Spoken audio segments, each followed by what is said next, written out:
Le président de la République, ne l'oubliez pas, c'est ici qu'il a commencé son programme de Conseil des ministres décentralisé.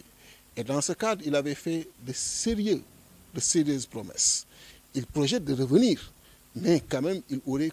dû commencer depuis Dakar par faire un bilan de ce qu'il avait déjà dit, un bilan par rapport à ses réalisations avant de revenir pour répéter les mêmes choses, pour également constater et observer cette même dégradation. On ne peut pas comprendre dans un pays comme le Sénégal, dans une ville comme Saint-Louis, qui a toujours été connue pour la qualité de ses infrastructures scolaires, produisant des sommités qui aujourd'hui sont partout au Sénégal et dans le monde, qu'on nous parle d'écoles fermées.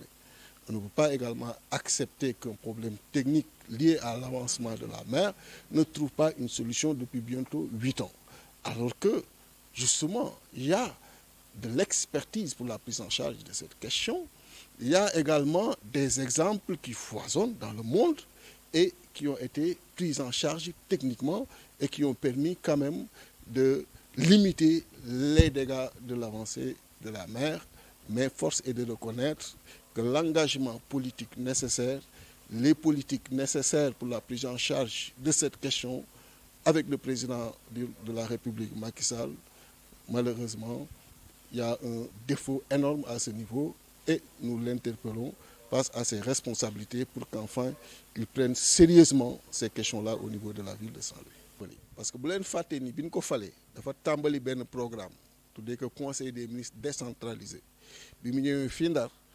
ci programme boobu lii ngay tudd nii ca la bokkoon moo waxoon dina ci jël ay saafara yu war après moom am na ay ministres yu bare yu fi défilé ñëw am na aussi suñu yenn partenaires ñi nga xam ni bitim réew la nekk yu fi défilé ñëw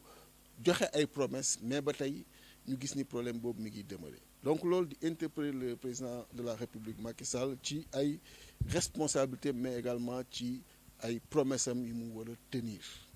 xam nga dëkk bu mel na Ndar nga xam ni yàlla def na jàng ci ñi ëpp yi nekk Sénégal fii la ñu jógee jàng fi ba dem bitim réew bay joxe satisfaction un peu partout mën ñu tey ji nii en 2020 ñu naan ñoo ngi fi tëj école.